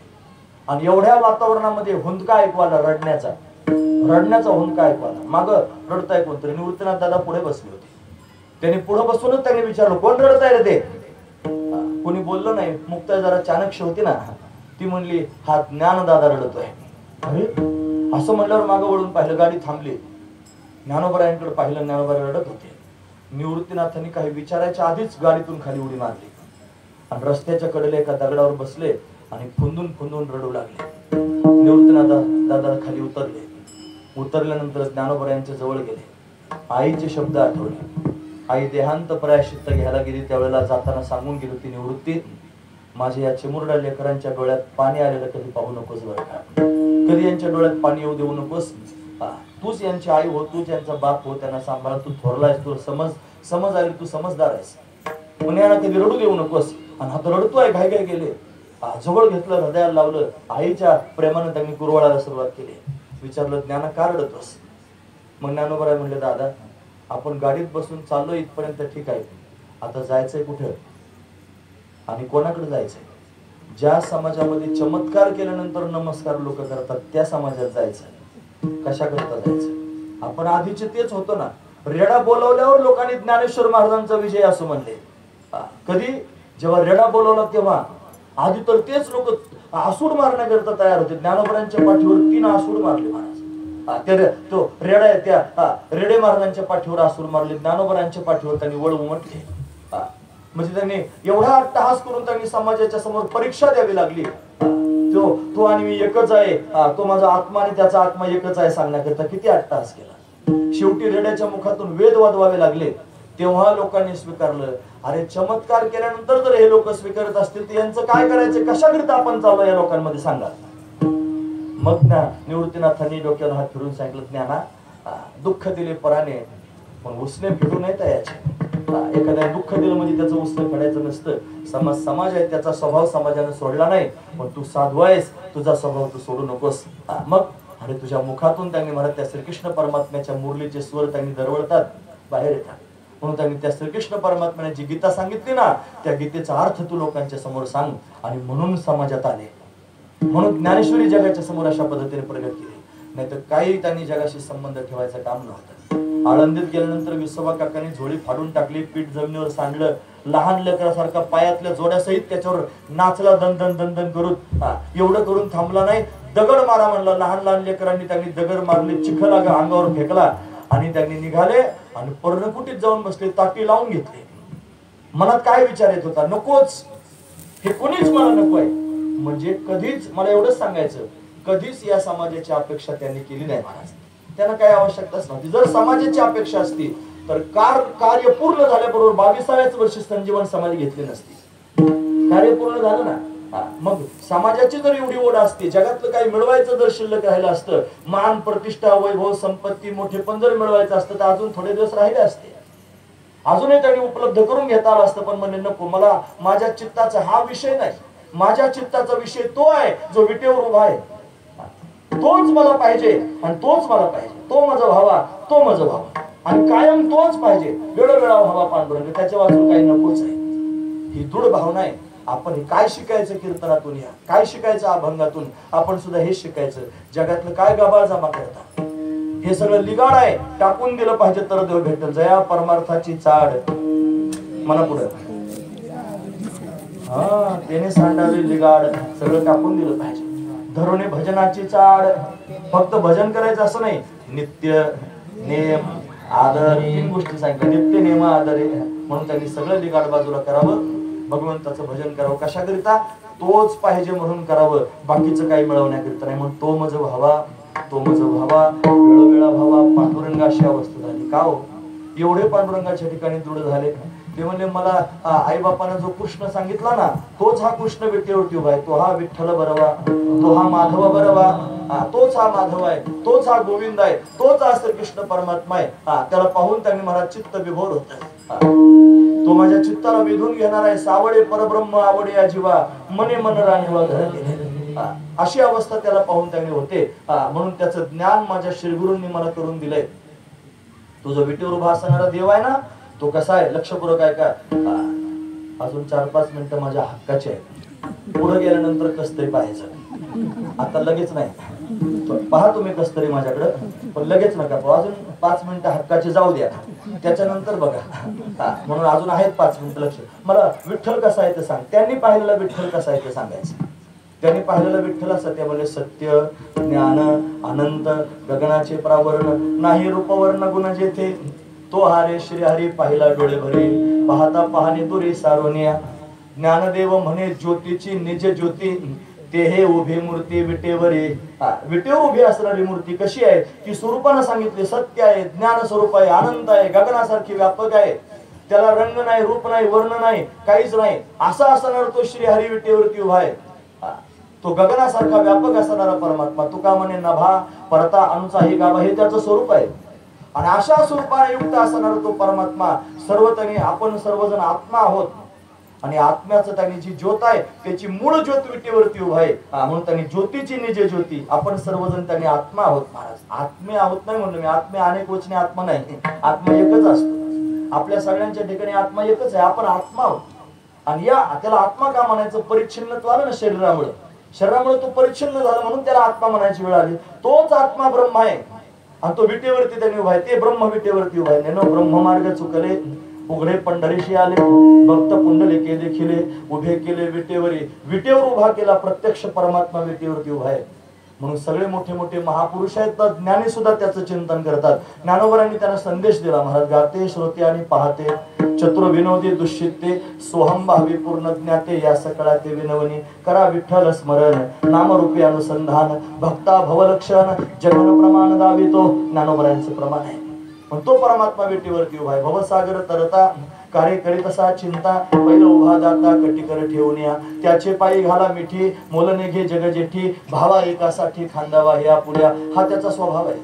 आधी स्वरूप सांगितलं, आता स्वभाव पण सांगितला. अशा स्वभावाचा, अशा स्वरूपाचा सच्चिदानंद घन तो परमात्मा विटेवरती जो उभा आहे, हा आनंदाचा कंद आहे. त्याच्यासारखं सौंदर्य जगात कुठंच पाहायला भेटत नाही. महाराज, हे राजस सुकुमार मदनाचा रवी शशिकला गोपले कस्तुरी मळवट चंदनाची उटी कस्तुरी मळवट चंदनाची उटी. अतिशय सुंदर असणारा हा परमात्मा विटेवरती प्रत्यक्ष उभा आहे आणि तो त्यांनी माझं हे सगळं त्याचं ज्ञान मला सांगितलं. कोणी सांगितलं? मला माझ्या श्रीगुरूंनी सांगितलं. आणि फक्त बाह्यांगानं सांगितलं, तटस्थ लक्षणाचं वर्णन करून सांगितलं असं नाही, स्वरूप लक्षणाचं वर्णन करून सांगितलं. तो स्वरूपानं सच्चिदानंद रूप आहे, तो माझं स्वरूप आहे. तत्वदृष्टीने जर पाहिलं तर तो आणि मी एकच आहे ही भावना श्रीगुरूंनी माझ्या पोटात दृढ केली. फार महत्वाची गोष्ट आहे. श्रीगुरु येतात आणि ते मस्तकावर हात ठेवतात आणि महावाक्याचा उपदेश करतात. ते म्हणतात तत् त्वम असी ते ब्रह्म तू आहेस, म्हणजे ते सच्चिदानंद रूप असणारं ब्रह्म मी आहे असा बोध आपल्याला प्राप्त होतो. कोणाच्या माध्यमातून? श्रीगुरूंच्या माध्यमातून. ज्ञानोबरायांचे श्रीगुरु आहेत निवृत्तीनाथ दादा. त्या निवृत्तीनाथांनी त्या विठ्ठलाचं स्वरूप सांगितलं, त्याच्या स्वरूपाचंही ज्ञान झालं, त्याच्या तटस्थ लक्षणाचंही ज्ञान झालं, त्याचं सौंदर्य डोळे भरून पाहिलं आणि प्रत्यक्ष त्याच्या चरणांची प्राप्ती झाली. आता जगातलं काय पाहिजे? आता काहीच नको, सर्वथा कायमस्वरूपी त्याच्या चरणाजवळ त्यांनी पडून राहील अशी भावना निर्माण झाली. आता त्याला कधीच विसरणार नाही, सदैव त्यांनी त्याच्या चरणाजवळ राहील, कारण माझ्या श्रीगुरूंनी मला तत्वता त्याचा बोध प्राप्त करून दिला. महाराज वर्णन करून सांगतात. बाप रघुदेवी वरू नवी संभे बाबा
रखुमादेवीचा वर असणारा सगळ्या जगाचा जो बाप आहे त्याला मी कधीच विसरणार नाही. न विसंबे त्याला कधी अंतर देणार नाही. सर्वथा का बर निवृत्तीने तत्वता सांगितले. मला निवृत्तीनाथांनी म्हणजे माझ्या श्री गुरूंनी त्याचा तत्वबोध प्राप्त करून दिलेला आहे.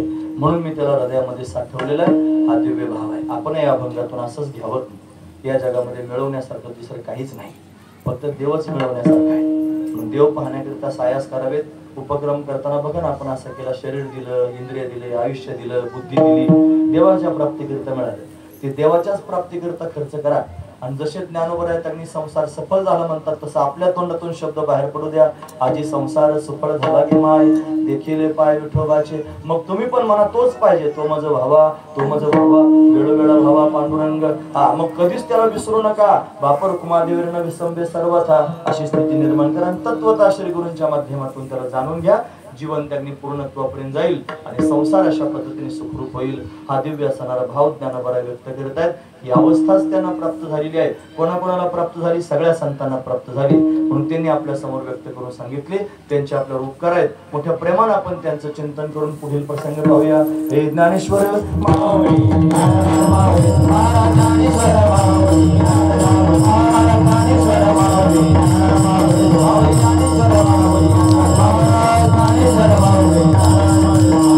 जगद्गुरु शंकराचार्य ज्ञानोबा तुकाराम. आद्य जगद्गुरु शंकराचार्य ज्ञानोबा तुकाराम. आद्य जगद्गुरु शंकराचार्य ज्ञानोबा तुकाराम. आद्य गुरु शंकराचार्य ज्ञानोबा तुकाराम. आद्य गुरु शंकराचार्य ज्ञानोबा तुकाराम. आद्य गुरु शंकराचार्य ज्ञानोबा तुकाराम. आद्य गुरु शंकराचार्य ज्ञानोबा तुकाराम. आद्य गुरु शंकराचार्य ज्ञानोबा तुकाराम.